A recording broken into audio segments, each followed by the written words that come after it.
getting ratings was important to John. He actually would say, well, I want shows that people like to watch. It's the public that matter to me. We thought he was lovely. One of our favourites. One of our favourites. Anything he's in, I'll watch. He was a good actor, he was all right. He always just came across as being a sort of casual bloke. His manner, polite, or everything. His versatility.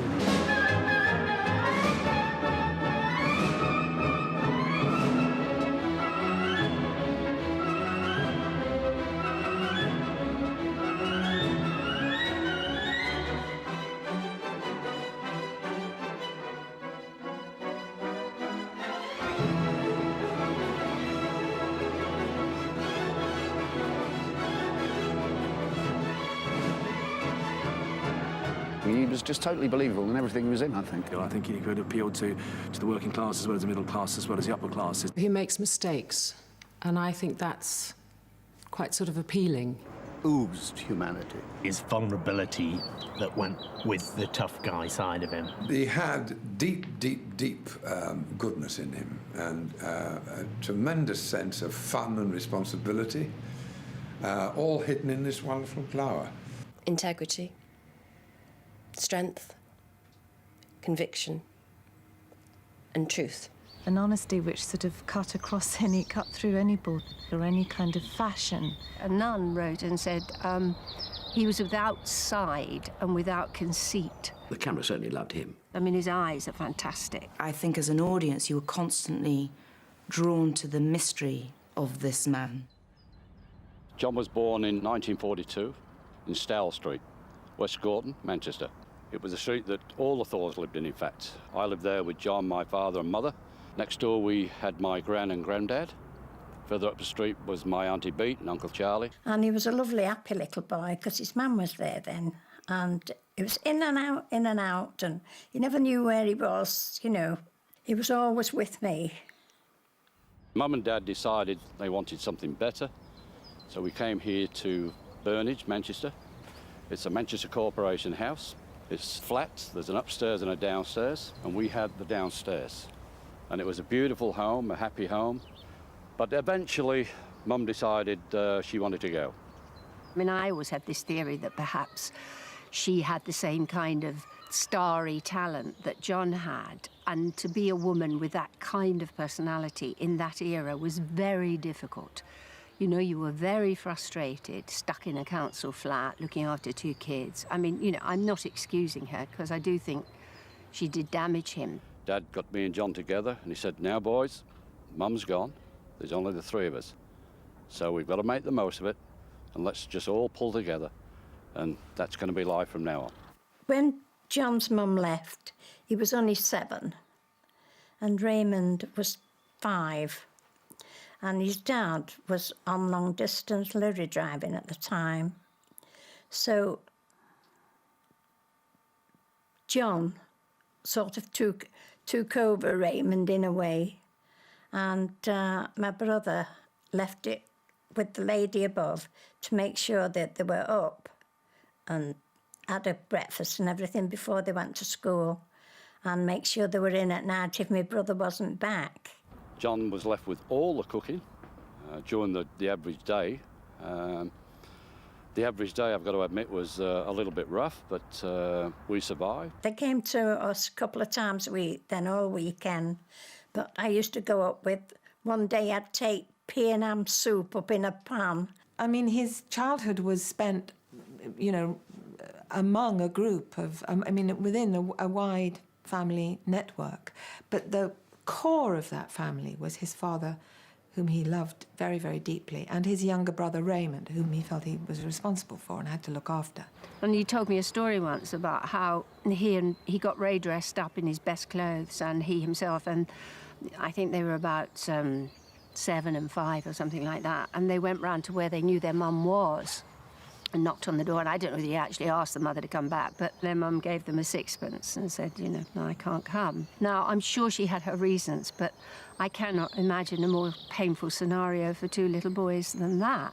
I mean, that was a terrible story.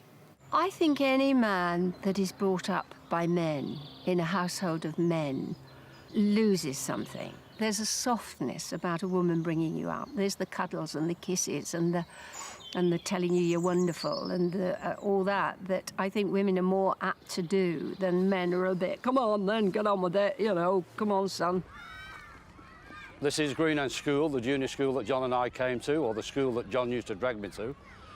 Out here in the front are the playing fields of the school, and this is where John got the bug for acting, I think, because at the fete of a weekend, they used to have a talent contest, and he would jump on stage, do a few gags, a few impersonations, and sometimes he would win the contest. I used to go with Raymond and John to the Odeon.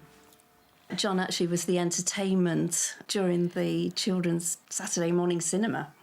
One of the perks for Raymond and I, obviously, was that we got him free, because John was the star.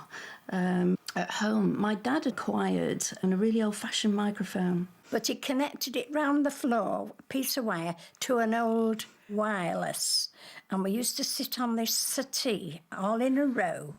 But John used to be under the stairs and be singing Lovely Bunch of Coconuts and all things like that. And he was very good singing all the Al Jolson songs. And it used to come out on the radio and we used to clap as though we were at the theatre. It was really good. For us young ones who were in the concert party, it was absolutely fantastic, and we did some superb shows. John came along with his brother Ray, who wasn't really old enough to join the youth club, but it was like, have me, have my brother. So we had his brother. And John, when he joined the concert party, liked to do mainly his own thing, in that he enjoyed doing an individual act, which was based very much on music hall. You know, roll out the barrel, I've got a barrel of coconuts, that kind of thing. John found some Olivia records of Laurence Olivier coming out with these Shakespeare plays, and it was just Olivia speaking. And I remember John, for hours and hours, would listen to Olivia. To be or not to be, that is the question. Whether it is nobler in the mind to suffer the slings and arrows of outrageous fortune,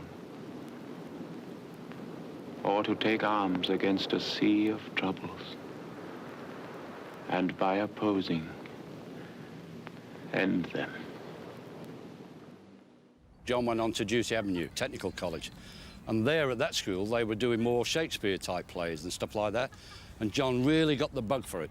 He would sit on a bench when it was sunny, under a tree, and read a poetry book. But he was always taking one of the main parts, right from the first to the fifth year. The school itself produced, a variety of people, in business world. You would either be a policeman, a salesman, or a burglar. That was the most important experience for him, really. Feeling that your life was set out for you, was limited for you by the streets in which you grew up, and your horizons were not to be any wider. The headmaster, Sam Hughes, I think he saw a talent that John had and said to John, why don't you try and become an actor? I mean, a professional actor. But John thought, well, you don't become a professional actor from where we come from. But this, of course, meant training, it meant RADA, it meant getting grants, and here there were difficulties. John was 2 years too young, and about 4 or 5 subjects in GCE too light. But we rallied friends, packed the committee, and in the end, we got the grant. A bit of manipulation, but I think in the end, justified it. And I shall always be very, very eternally grateful to you, Mr. Hughes. Thank you, Sam Hughes and John Hughes. But the one thing Dad always said to him, John, try it. If you fail, come back to Burnage. Ray and me are always here. His dad one week said to me, if he's going to go to this place, he said, I can afford him a new suit now. He said, so will you take him for this suit? Because you always went with your children in those days for a suit. He said, but do let him have what he wants. So we go to this outfitter's. And we're looking round. I said, oh, John, this is nice. He said, not for me. So we have another wander around. I said, this is nice. Not for me. He said, and you did say my dad said I could have what I wanted. So he had a look and he said, oh, this is it. And I nearly died because it was this teddy boy suit. And he went and tried it, and it looked awful. So he got it, and we went home, and his dad was home, and he said, "Did you get him one then? Where is it?" And at the time, they used to give you them in a cardboard box with a bit of a handle on. And so John brought this cardboard box out. He'd folded it back up again and put it in there. And when he went to try it on, I said to his dad, "Don't let your jaw drop when you see it." He did say he could have what he wanted. And when he came out, his dad said, "That looks fine, son." And it looked awful. And Tom Courtney pulled him to bits when the first time he saw him in it. Never stopped ribbing him about it, but he thought he was the bee's knees. I remember we all went in my Uncle Charlie's van, John, I, my dad and Sandra. We all went to London to his RADA audition. And he came out and my dad said, "How did you go, John?" He said, "I'm not sure, Dad, but I think I've done all right." He was very apprehensive, obviously coming from Burnage to the big smoke and RADA and fellow actors and middle-class people who sent their daughters and sons there. So John found it very scary in that environment. And he was kept to himself purely because he didn't felt he could mix with those sort of people. But he met people like Tom Courtney, which helped him to break that ice. I can remember the first time I talked to him because nobody dared talk to him. He looked so... But you see, he was only 16. He was very shy. But he didn't look shy, he just looked frightening.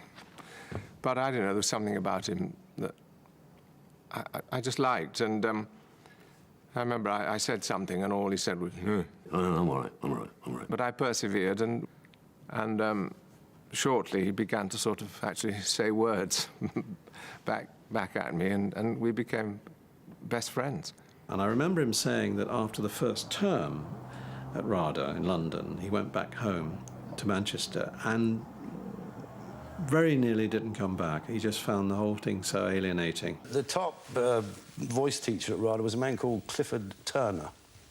And he had written books. He's dead now, bless him, but he was getting on there, and he was like one of the authorities in the theatre on voice. And one of the first things we as a class had to do was to get up and each read, and the boys and the girls, each read the prologue to Romeo and Juliet, which goes, if I remember, two households, both alike in dignity, in fair Verona, where we lay our scene, etc. And so he goes round all the different ones sitting in a circle, and he gets to me. He says, right, you. So I got up and I said, two households, both alike in dignity, in fair Verona, where we lay our scene. And he said, I'll never forget, he said, "Oh, sit down, you'll drive me mad." After about a year at RADA, John wrote to Dad saying he was coming home for the weekend. And I'll always remember, it's Sunday, Dad said, John's coming home, ready to see us. So we waited, we cleaned the place up a little bit. There was a knock on the door, and Dad said, "That must be John, right?" So I opened the door, and there in front of me was John, but all his hair had changed, it was all brushed back. He had a little goatee beard, his accent had changed, the Manchester accent had gone, and there was a, let's say, a London southern accent. And I just couldn't believe it, and I said, "John, is that you? What have they done to you?" But it was him, but they had changed him. And I think he found his first year pretty tough going, but obviously at the end of it he said, "I'm going to do this, I'm going to crack it," and indeed he did in a very big way, and won the major prize at the end of his third year. All the young women in their first term or year were in love with either Tom or John, and I was in love with John. But I didn't know him then. I didn't meet him until 2 years later when I worked with him. I was already in love with Laurence Olivier, who wasn't of my generation. But John Thaw, I was absolutely knocked out. So when I walked in on the first day of rehearsals, I was, there was this leather-coated, jacketed, kind of, intense-looking, fascinated by theatre and by his craft. He knew much more about the theatre than anyone I'd ever met. He'd read Ibsen and Strindberg and Chekhov, and that was where I met John. and never look back, as they say. While we were still at RADA, I went to live in a huge maisonette in Highbury Crescent, and John joined me there, and that's where he discovered this strange music that I used to listen to, which became so much a part of Morse. Or Tom would bring in, you know, something and say, John, you've got to listen to this. You know, they'd all sit in the armchairs, complete silence. And then they'd start, you know, conducting to whatever it was they were playing. Sort of lying on a sofa, transfixed by it. Are you all right, John? Just being moved by music. And he couldn't believe that all this stuff was there that he hadn't known about. During the 60s, just before he married Sally Thaw, he was an incredibly hard-drinking, hard-wenching, almost bankrupt young actor looking to make his mark and being left behind by people like Nicol Williamson, Albert Finney, Tom Courtney. He christened me Golden at the time, because so much was happening to me that wasn't happening to him, but resentful or jealous, not a sign of it. I was best man at John's first marriage to Sally. I had Abigail, I don't know, 18 months after we were married. And that was an extraordinary time of happiness. And, I mean, he just adored his baby. See me pushing a pram along. Oh, coochie, coochie. Hey, if you don't stop that, I'll chuck this at you. A proper comedian, I'll be. John was working. He was doing so many television plays and little bits of film and so on. I mean, he wasn't an actor who ever stopped working. I think we separated because I was a young woman who didn't know what I wanted, and I think it's very difficult to be with someone who you don't know what you want. I wasn't very confident, and I didn't know what I was doing. We were too young. We were children.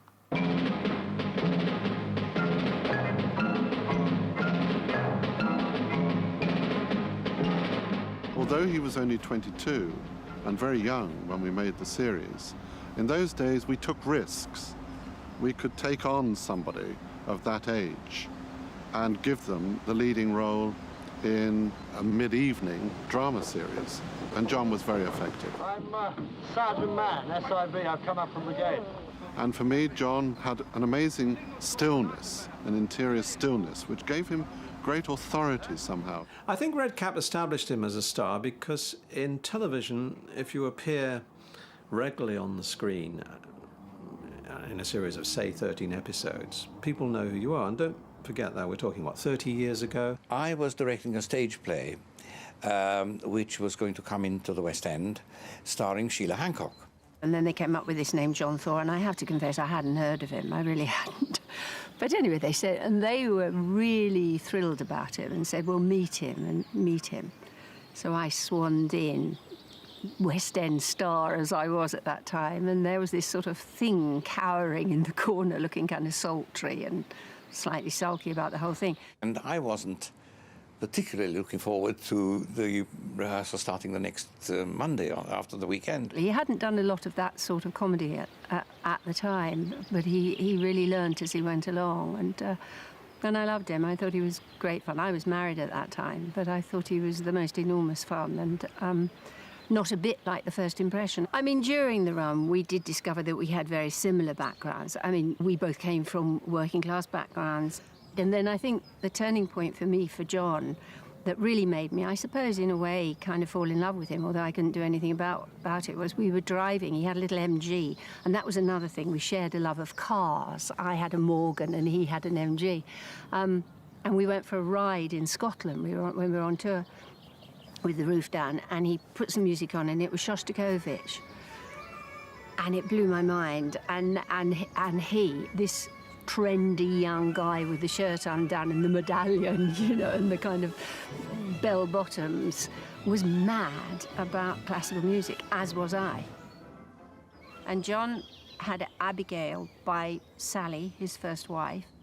I had my daughter Melanie by my first husband, who died. And they started playing together, and I used to look after Abigail occasionally, and it was eventually them who said, look, we'd like to be sisters, why don't you get married?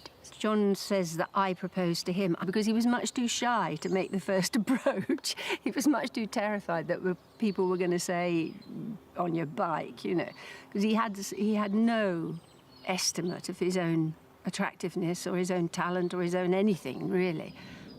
He thought women left. And many's the argument that we had, and I used to say, I'm not going.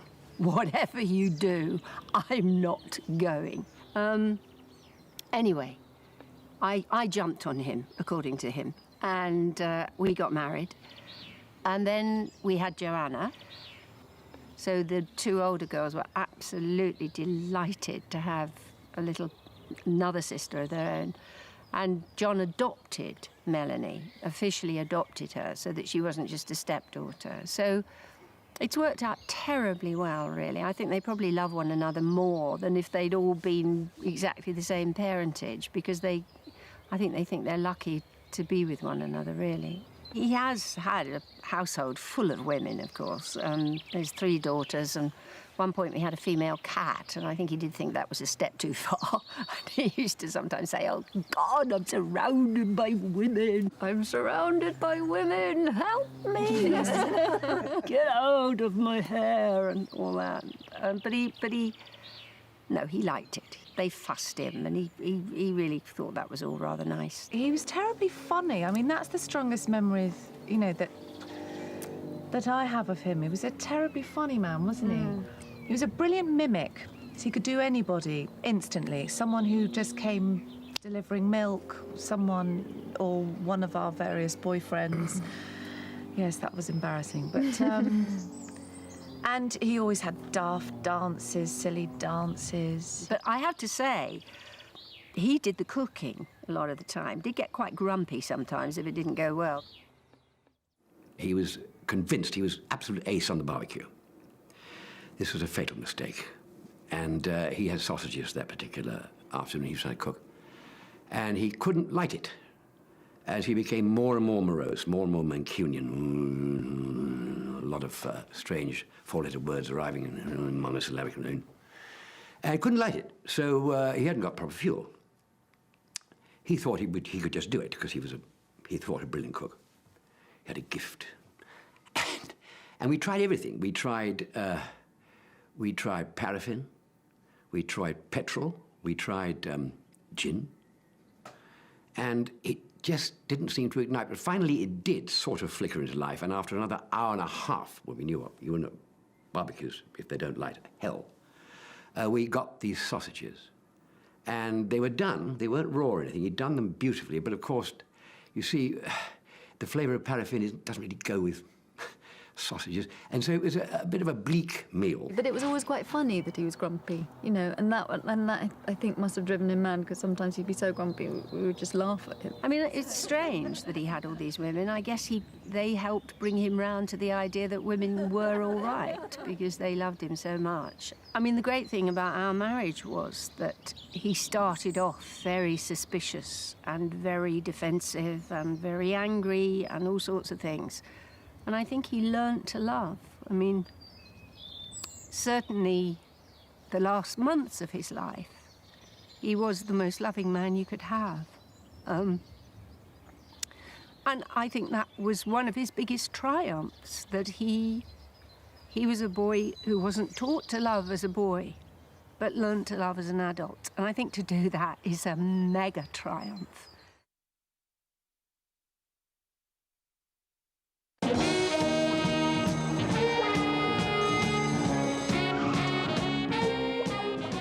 There were lots of laughs, lots of fun. Get your trousers on.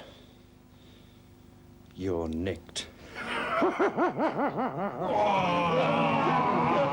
And there was a very close relationship between the regular cast and the crew.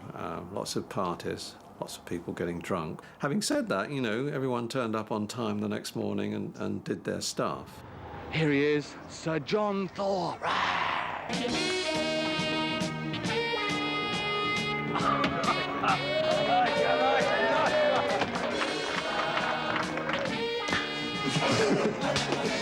Because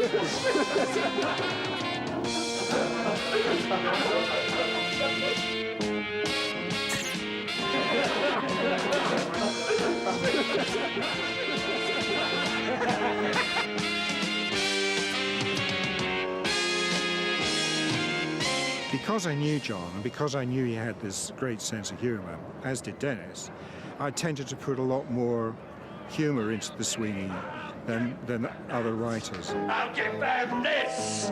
I'll stun 'em, babe! Why, you can't miss! Just pin my star to a chart! The song's gonna come from the heart! Together now! I'll be gone! Nobody knew who he was until the first episode of Sweeney, and then it was an overnight success, and he was a sex symbol. He's going, what? Oh, John, you're a sex symbol. It says so in the paper. Oh, shut up, don't be stupid. You know, sort of man you would like. My mum probably fancied him. He was astonishingly sexy, didn't wear it on his sleeve, very, very self-contained, but he had the most astonishing appeal. He had the most devastating blue eyes. And John would look into your eyes and, you know, turn your heart over. I'm sure he did that to every woman watching. John started speaking and I started swooning. So we were sitting across the table at lunch and I was just leaning forward like this. And it cut, and then I'd sit back and it would stop. And then we did it again. We did another take, action. And I started swooning again, because John's eyes were the most amazing blue, and they would just open. And I was just diving into his face. And the director said, cut. And I said, God, John. I said, your eyes are amazing. I said, I'm just swooning into your face. And he went bright red and giggled.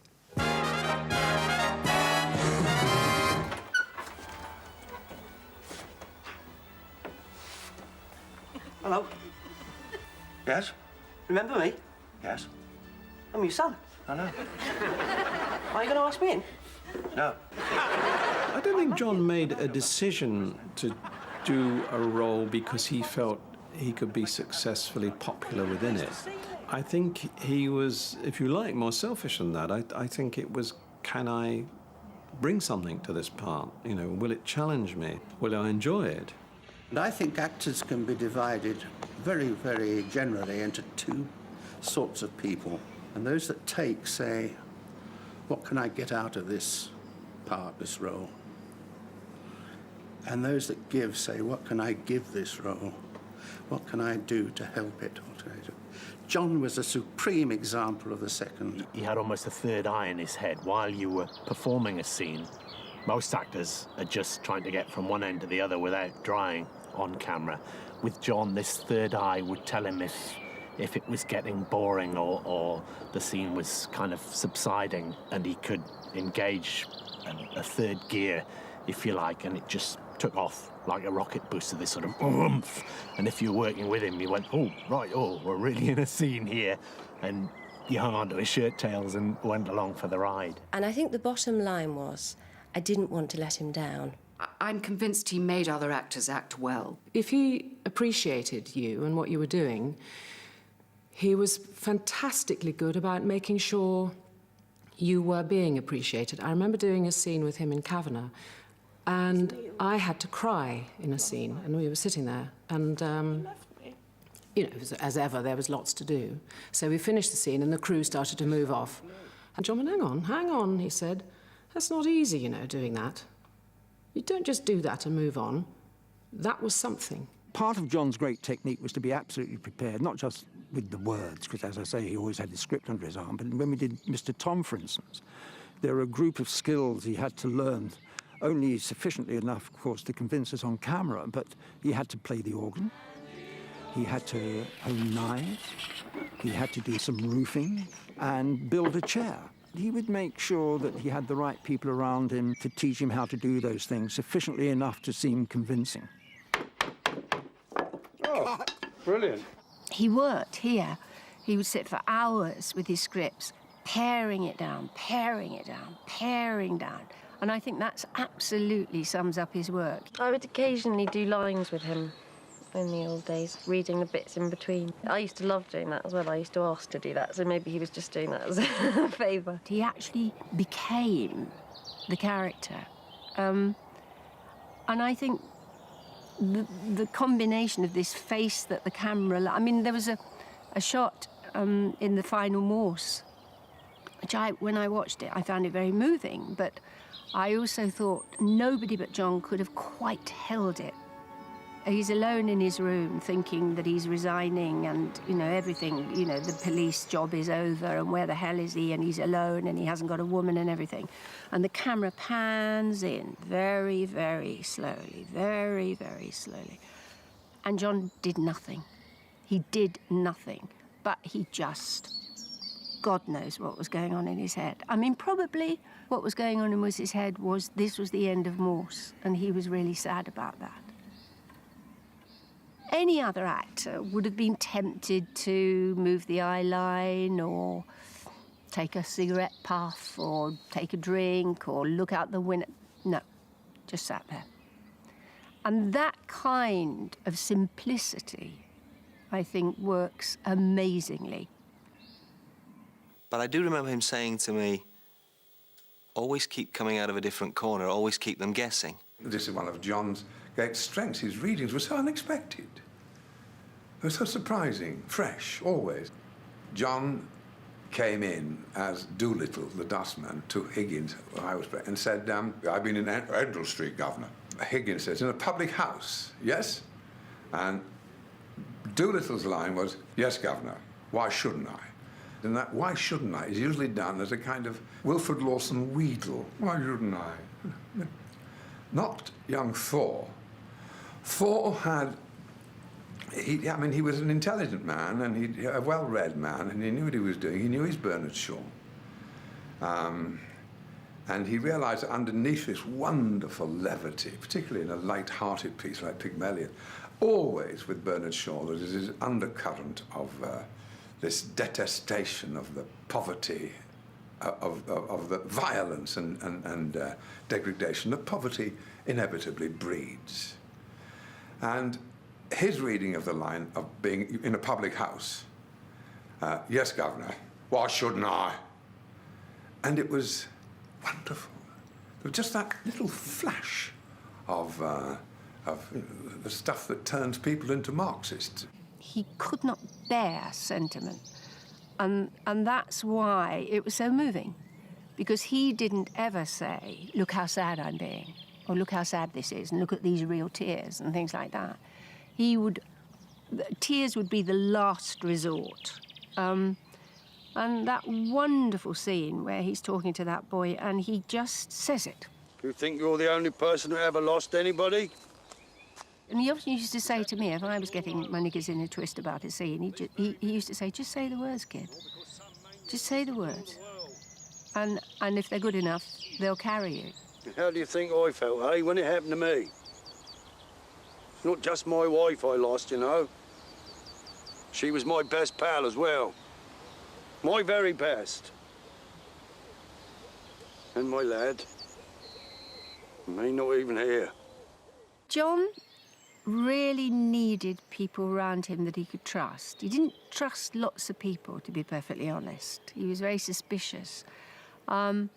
So he had to have his scallywags, as he called them, round him, which was his dresser and his stand-in and his driver, and Pauline, who was continuity. Yeah. That originated from the Sweeney days. Because we're always messing around, and he said, you pair of scallywags. That's it, yeah. But I bet it was his answer to the Rat Pack.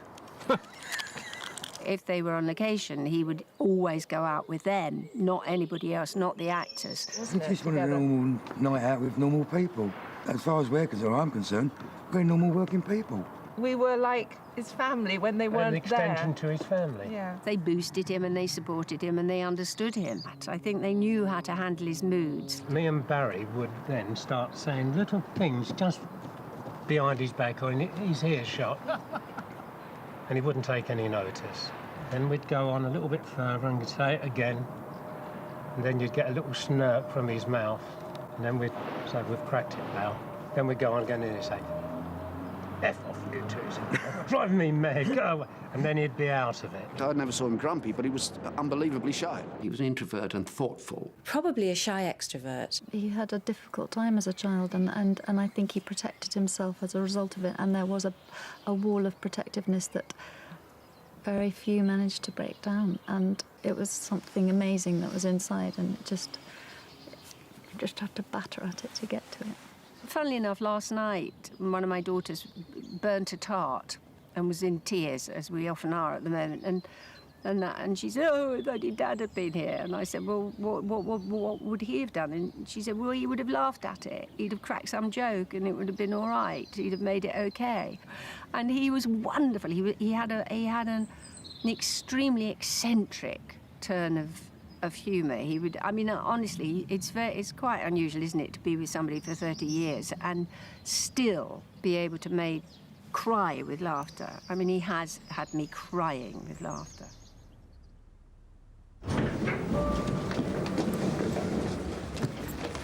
Sorry, Mr. Proctor. One thing. He said, "You're really nervous because you've got to kiss me." And I said, I'm not nervous. And of course, I was absolutely beside myself because this wasn't a peck on the cheek. This was supposed to be a long, lingering kiss. Happy birthday, gorgeous. And I said, "It just seems the wrong thing to do. You're a national treasure, John, and you shouldn't be rummaged around with." The 1998 Special Recognition Award goes to John Thaw. John Thaw for Inspector Morse.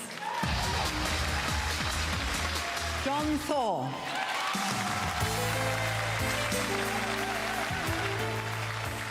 John almost hated the celebrity lifestyle, going to parties, going to first nights, going to awards, even going to awards, you know, where he was going to be awarded. After the 5th year, we were out in Australia and he'd been given a CBE during the break between the 2 series, and he thought that was hysterical, and he used it right through the following series whenever he was put in an awkward position or had to say a line that he thought was a bit iffy.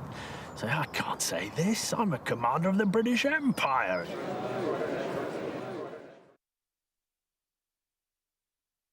The first day I met John, I was very, very nervous, and I came to the makeup room and I said, before he could say anything, I said, "Hello, John, I'm Claire." And he said, "Hello, Claire, I'm John."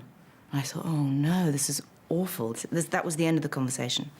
But I was incredibly fortunate because my first line in the whole thing was, "Do you know where I might find a detective chief inspector? Looks like Mouse." Morse. Detective Chief Inspector Morse.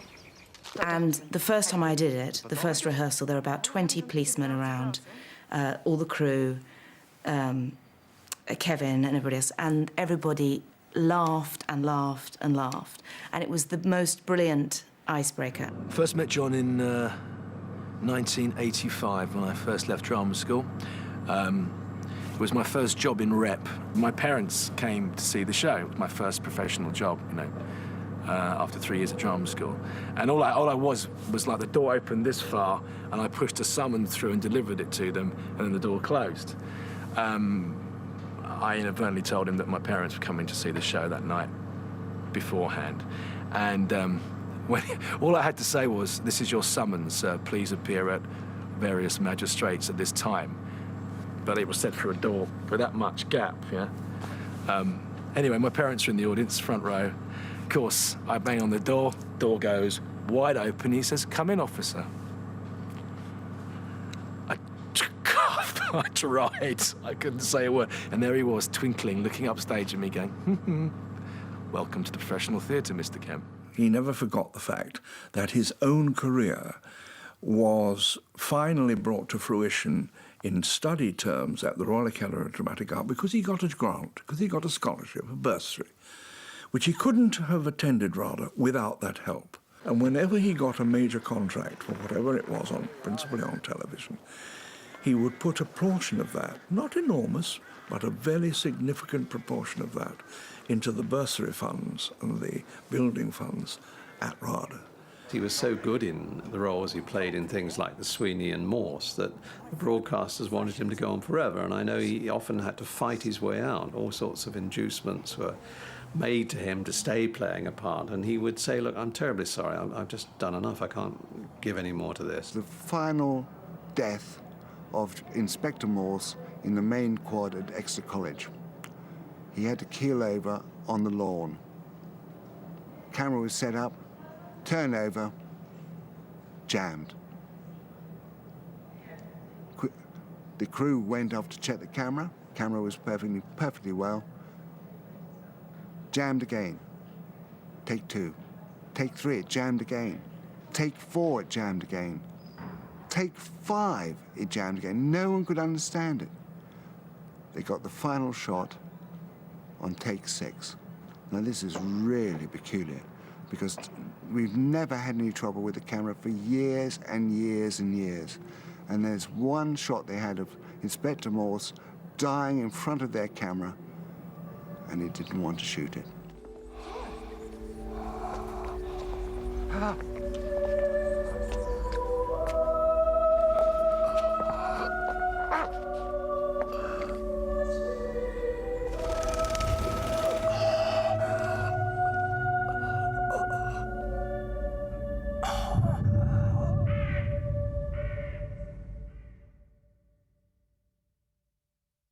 I know he enjoyed the opportunity to play, if you like, more limited roles, certainly in the theatre and cinema, but also in television, in films and two-part series. What I now have to say, let every man take very good notice of, for I will answer to it in England. Yea, and before Her Majesty. I've been proud of him every day of his life. I was proud the day he was born. I was proud the first day he toddled and the first day he talked. I was proud of him every day of his life. What's this special pride just because he's dead? Look, I don't need to tell you, this country has a special kind of problem. Man, do you think I like banning and detaining people without trial? I'm a lawyer. It goes against the grain. I knew a properly equipped and trained bomber force would save this island from blockade, and was the only means of taking the war to the enemy should it happen. And now it's happened. You can have talent, but if you have talent without character, then it amounts to nothing. John had that moral authority, which is why he was brilliant at playing policemen and lawyers, authority politicians. I will not let one of you down. I will not! He was playing Cardinal Wolsey, who was a working man in the Court of Kings. And there was something about John which was a working man in the Court of Kings in his professional life. When the fall from grace happened in that particular play, he was able to tap on something which was about class difference, about the pain of being displaced. And there was something in him which came back from his origins and his background that I could recognize that he was tapping into. Even when John was giving wonderful performances and tremendous accolades about what he was doing, John would come back and say, hope I got it right tonight.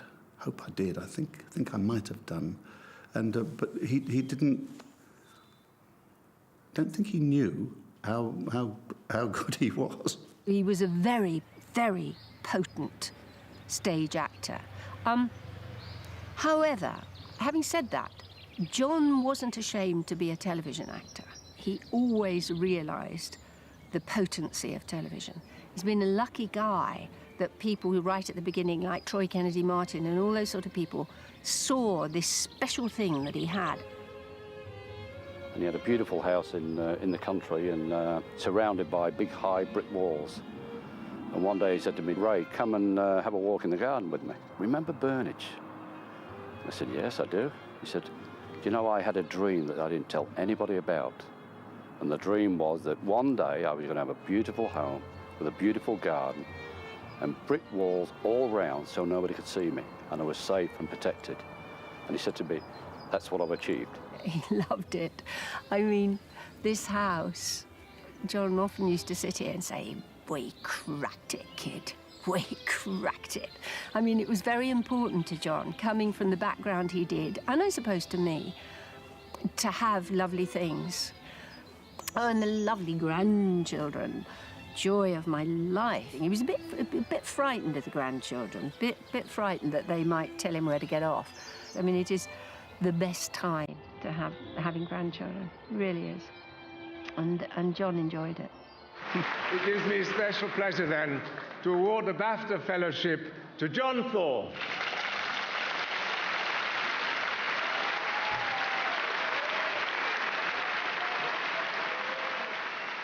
I was very pleased that I gave him his BAFTA Fellowship Award, and we had a reunion. And the last conversation I had with him, his voice was weakened by the cancer, so I didn't like to pester him too much.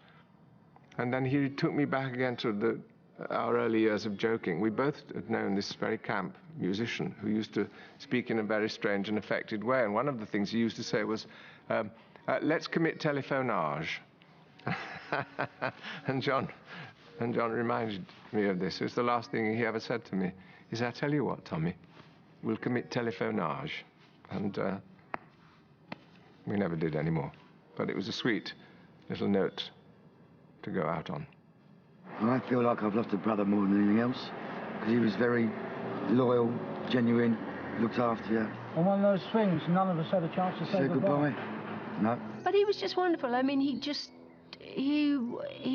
had a rough time. Not agonizing, but rough. And he just ignored it. I mean, John had this ability, and I think this probably stems right back from his mother leaving him. If something didn't please him, he could not look at it. He could turn his back on it.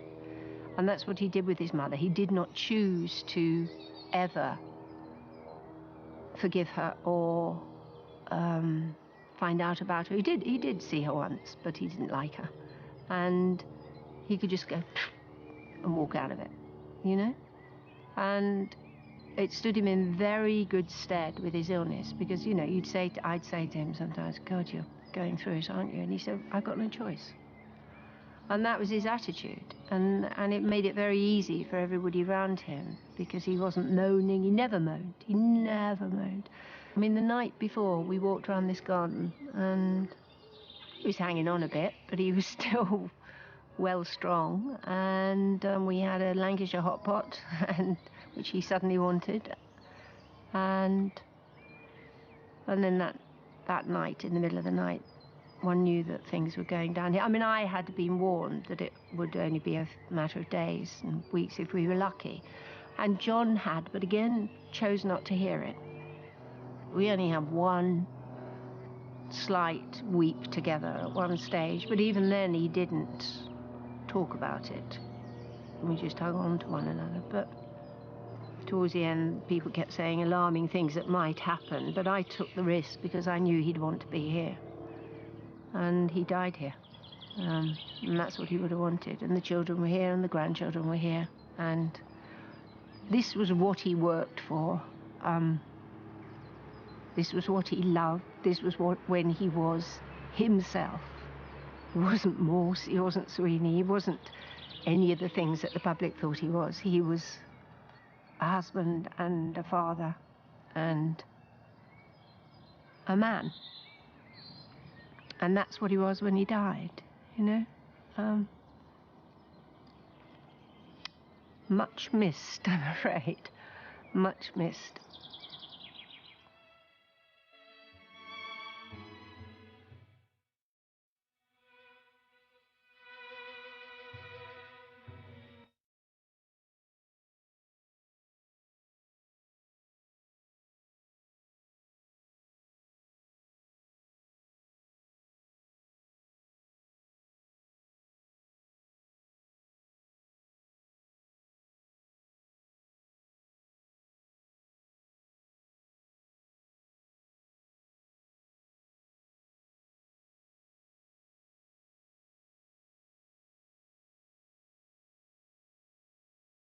Frenzied attack, she said. So where was he killed? Where's the blood? Valerie Craven is dead. be dead. And if she is dead, how can she write this letter and post it? 25 years of Inspector Morse continues next with more from Oxford's finest.